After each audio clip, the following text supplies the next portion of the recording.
Cuando se presenta algún caso de indemnización de siniestro en un área privada, ese siniestro de ese apartamento, como la póliza está en conjunto con la de las zonas comunes, ¿afecta el pago de la prima de zonas comunes?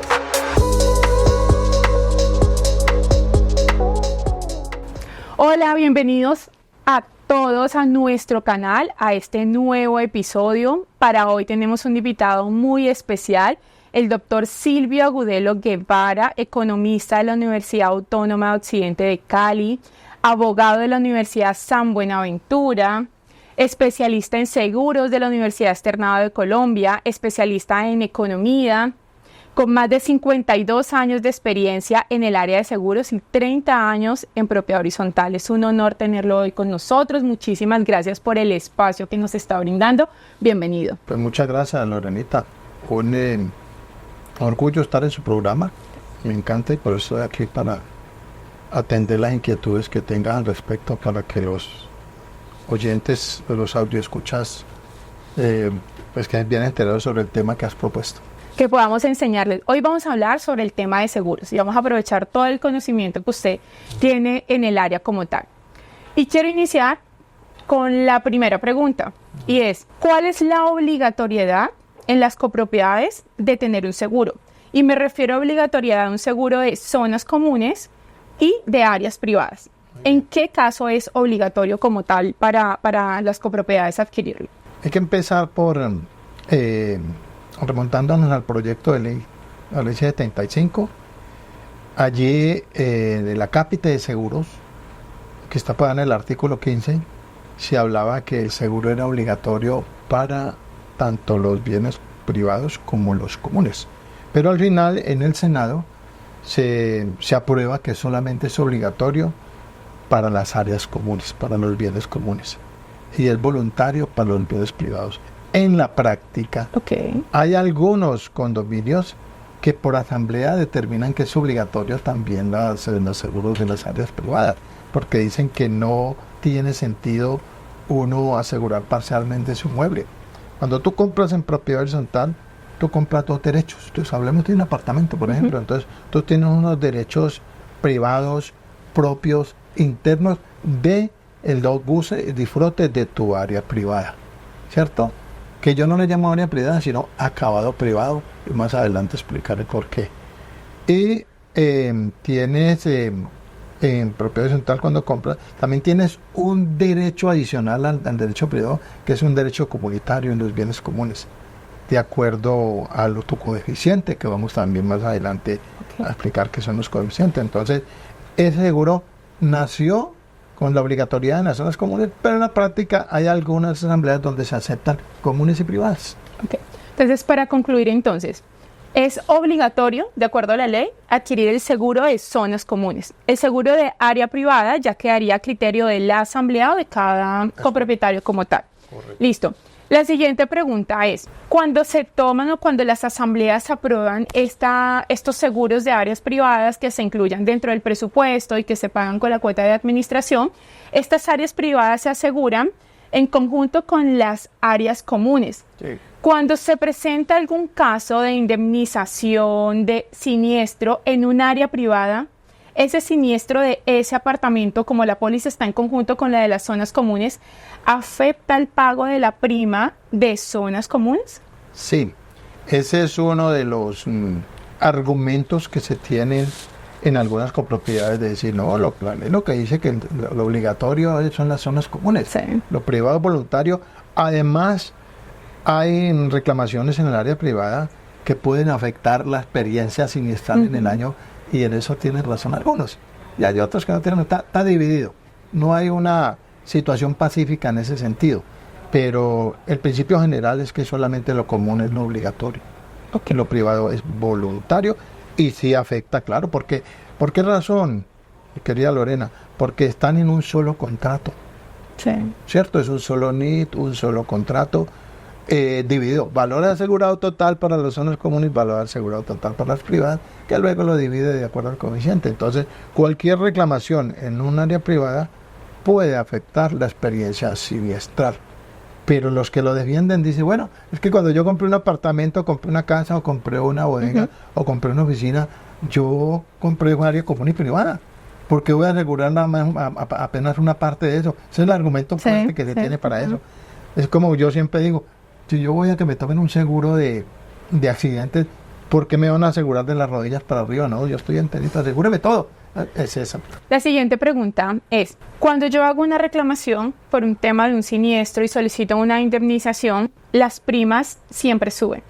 Digamos que en la experiencia que me ha dado y en las reclamaciones frente a las copropiedades en los seguros, las primas tienden a duplicarse o a elevarse en un gran porcentaje en la próxima vigencia.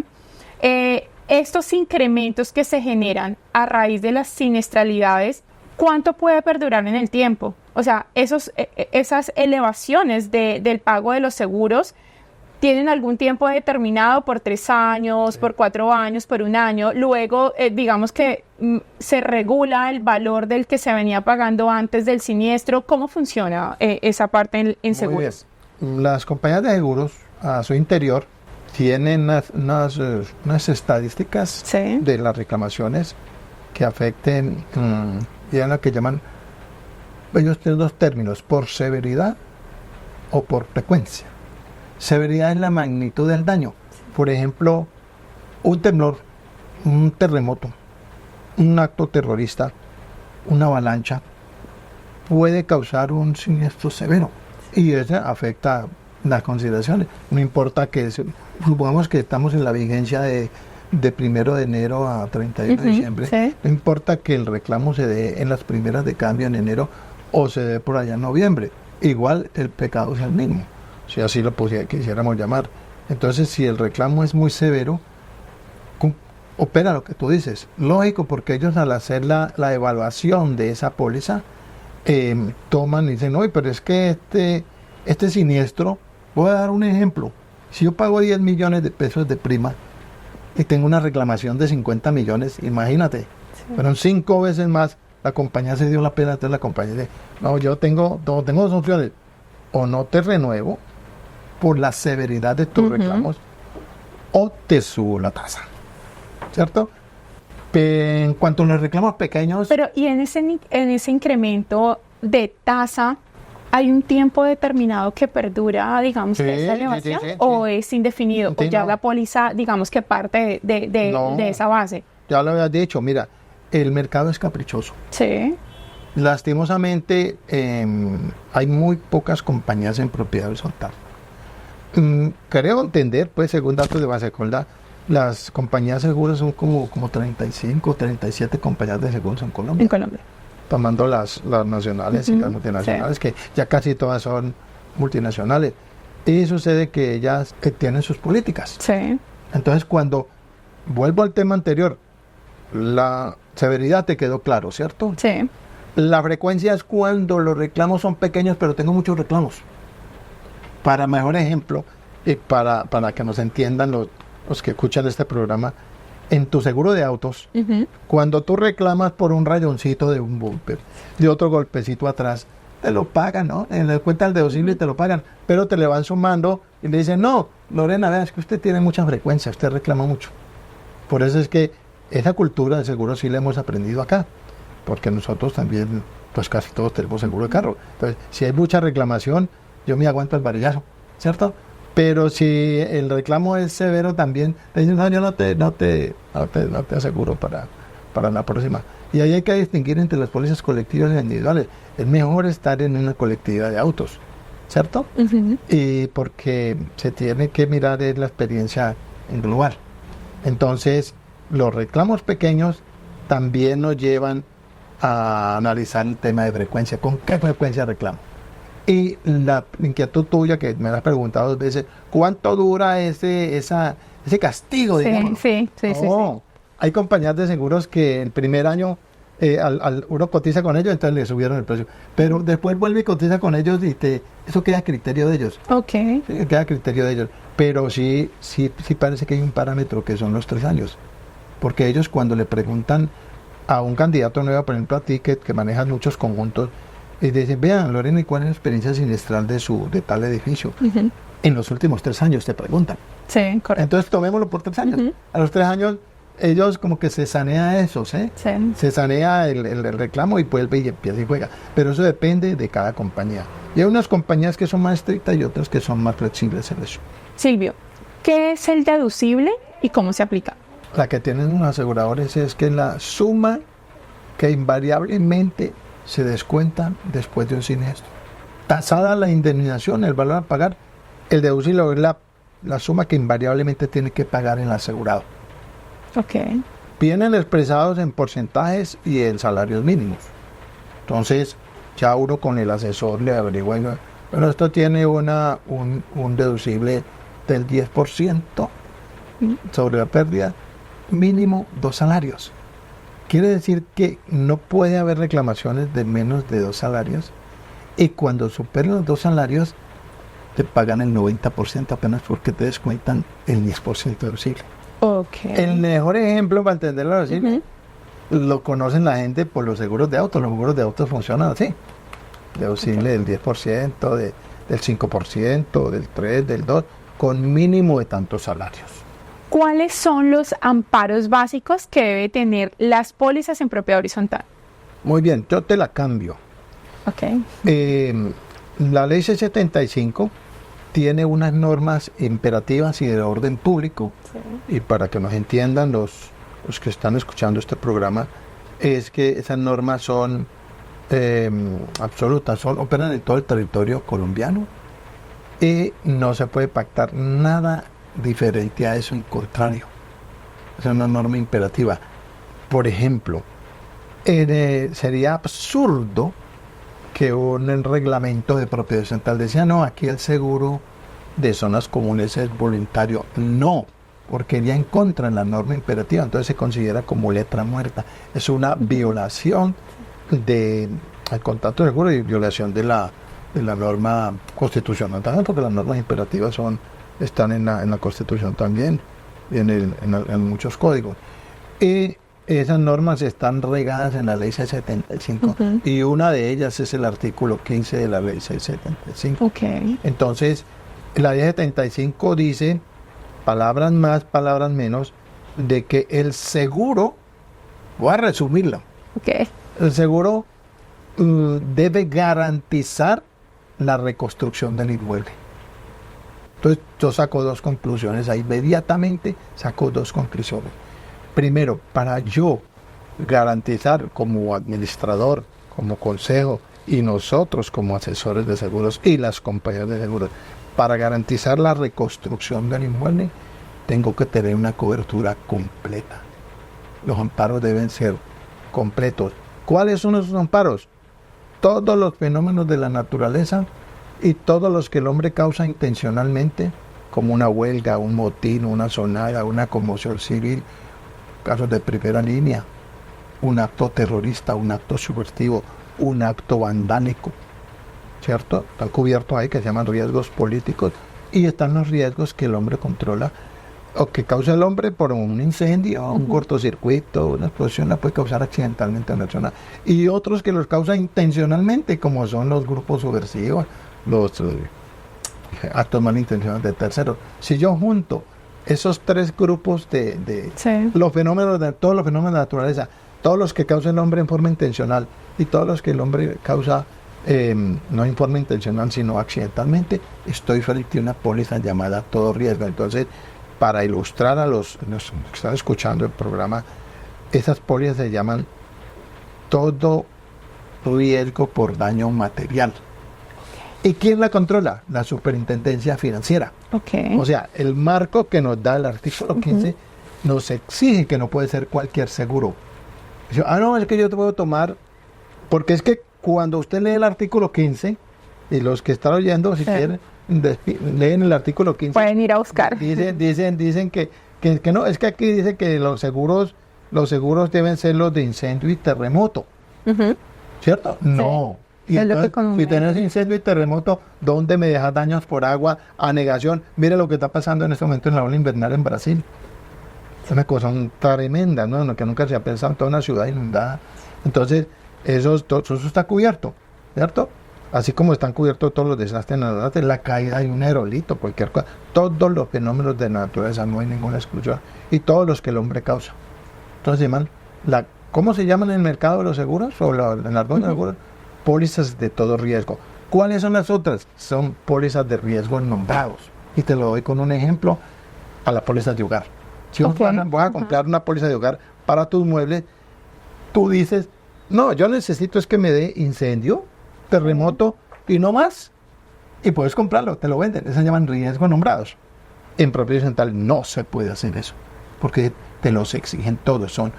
Tú dijiste básicos, son básicos y obligatorios, todos esos que acabo de mencionar yo. Eso es básicamente la explicación que doy de eso, y ahí es donde se equivoca mucha gente.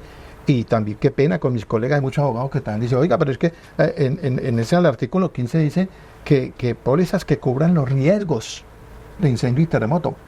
Una cosa es un riesgo y otra cosa es una póliza. La póliza es el contrato, es el marco del seguro. Y el riesgo son los riesgos que yo acabo de mencionar. Riesgos de la naturaleza y riesgos que causa el hombre, ¿sí ves?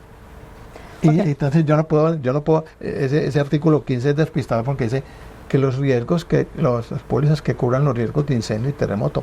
Y sucede que un incendio lo puede causar un cortocircuito, un incendio lo puede causar una explosión, un incendio lo puede causar una negación, un incendio lo puede causar cualquier otro tipo de fenómeno. Entonces, fíjate que es muy amplia la causa de un incendio. Entonces, la conclusión es todo riesgo por daño material. Okay. Una póliza de área privada que está en conjunto con la de zonas común, en el área privada, ¿qué le cubre? ¿Cuál es la cobertura en un área privada? Lo mismo que recurrir, ¿no? Por lo que yo digo, cuando vos compras en propiedad horizontal, vos no compras solamente tu resarcimiento de sus bienes comunes, sino tu privado y tus comunes. Por eso es que los que defienden la teoría que el seguro debe ser completo, área privada y zona común, es por eso. Porque un terremoto no te respeta. Si un terremoto te daña tu estructura, también te daña tus muebles y te daña tus acabados. Sí. Bueno, el objetivo de esta pregunta es, nos pasa mucho en el tema de las copropiedades, que las personas que tienen los seguros de área privada, cuando se les presentan alguna eventualidad en los apartamentos, genera confusión y ellos creen que el seguro de área privada son los muebles y enseres. No. Ellos creen que tienen asegurados en algunas ocasiones, el desconocimiento no es de todo el mundo, pero la intención de mi pregunta es aclararlo. Ellos creen que tienen asegurado la nevera, el televisor. Entonces es aclarar que este seguro de área privada no cubre muebles y enseres, es una póliza totalmente aparte. Entonces lo que nosotros estamos cubriendo en caso tal, por ejemplo, un siniestro, un terremoto, hay que reconstruir toda la copropiedad. ¿Qué le va a cubrir del área privada? Me corriges. Las paredes, que vienen siendo las zonas comunes, pisos, que vienen siendo parte de áreas privadas, todo el tema de acabados, cocina y baño, ¿esto lo incluiría como acabados del área privada? ¿Eso es la cobertura que tendría? Lorenita, la felicito porque usted en la pregunta, con base en la experiencia que tiene usted, que es muy vasta, me está dando la respuesta. Entonces, esa era como la intención de enseñarles esa parte. Con lo mismo que se cubre en la parte externa, allá en el área social, en las áreas de circulación, en la portería, en las escaleras, se cubre dentro de la póliza de área privada. Es lo mismo, las mismas coberturas. Pero fíjate que hay me hablaste de una cuestión muy bien y muy bueno para este programa ilustrativo para los que están oyendo, porque los muebles no tienen nada que ver con eso. La ley 75 no te habla de muebles. No. Los muebles de los arrendatarios, de los propietarios, eso es otro seguro aparte. Ese sí es voluntario y se asegura más o menos parecido a los que tiene usted en zona común. Para incendio, terremoto, robo y esas cosas, pero eso es otro seguro. Totalmente diferente, no van ligados al de las zonas comunes. Pero hay una excepción que es muy interesante, ¿no? 2 excepciones. El Código Civil trae una cuestión que llama muebles por destinación y muebles por adhesión a herencia. ¿Qué te indica mueble? Imagínate dentro del apartamento un mueble por adhesión o herencia. ¿Qué crees que es eso? ¿Cocina? ¿Baños? Cocina integral. Baños que son propios como tal de la estructura. Sí, no, es decir, la cocina integral está empotrada. Correcto. Es que el Código Civil no tiene nada. El Código Civil que es muy bonito. Por eso es que en los seguros Sí. están dentro del marco de la legislación civil, del Código Civil colombiano. Y ahí nos dicen cuáles son esos muebles. Por ejemplo, un reloj que está incrustado en la pared y que para sacarlo tenés que desprenderlo, es un inmueble por adhesión o adherencia. ¿Y él estaría asegurado? Estaría asegurado. Cuando tú aseguras, porque viene que pasa una cuestión rara que la gente no entiende. Ahí hay una mutación en la definición de las cosas. Entonces, cuando tú empotras la cocina integral como parte integrante del inmueble adentro, pasa de ser mueble a inmueble. Mira qué belleza. Mueble a inmueble. Pero no estaría asegurado. ¿Está asegurado? Sin Porque necesidad. estaría por adhesión. Sí, claro, porque Ok, hace ok. parte. Mira, viene lo que yo digo. Era un mueble en el almacén, Sí, ¿cierto? sí, sí, sí.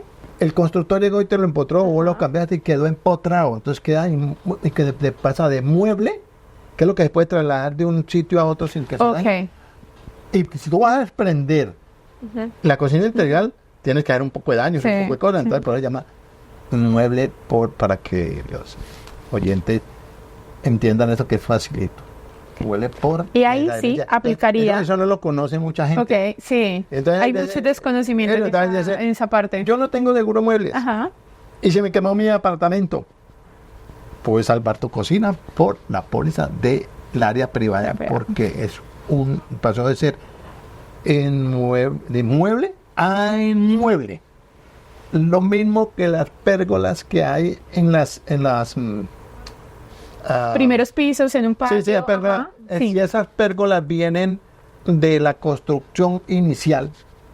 Por ejemplo, para citar a Aravillo Mora o Solanilla. Sí. O yo, mire, estos balcones tienen empotrado sus pérgolas y todas las cosas, que balconcitos. Entonces pasa a ser de mueble a inmueble por adhesión o adherencia. Ok.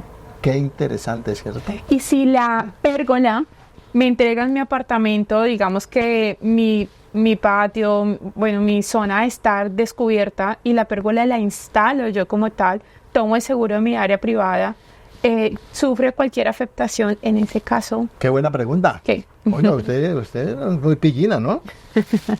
Pues entonces, ¿qué se te ocurre? Ajá. Tú lo declaras, tú asesoras a tu propietario. Dice, declare eso, usted no lo va a declarar porque la administración nada tiene que ver con eso. Eso no lo hizo en la constructora, sino que usted lo puso y se lo aceptó la asamblea colocarlo por un diseño. Ahora que el Ministerio de Vivienda acepta estructuras livianas para mandar eso para el sol, el agua y todas las cosas, entonces declárelo en la póliza. Yo con mucho gusto a través de la administración le hago el reporte, pero usted paga la prima adicional por eso. Y en el caso le quedaría asegurado. ¿Usted sabía eso, no? No. No. Muy bien. Bueno, muchísimas gracias por toda la retroalimentación. Pienso que aprendimos hoy mucho de seguros, resolvimos muchas inquietudes que en nuestro día a día en la administración de copropiedades se nos presentan en temas de casos de reclamación, siniestros o eventualidades que de pronto por desconocimiento muchos copropietarios piensan que el objetivo principal de una póliza de zonas comunes o de áreas privadas es presentar reiteradamente reclamaciones. Entonces aquí es donde la invitación es a detenernos y evaluar primero la situación, evaluar los pros y los contras de hacer este tipo de reclamaciones a nuestras pólizas de seguros para tomar la mejor decisión y no tener afectaciones o sobrecostos en temas de presupuestos, demás, que esto vienen afectando de forma directa las cuotas de administración que paga cada uno sobre su área privada. Bueno, muchísimas gracias por el espacio, muchísimas gracias por estar acá, compartir todo tu conocimiento y bueno, espero que haya sido una gran retroalimentación para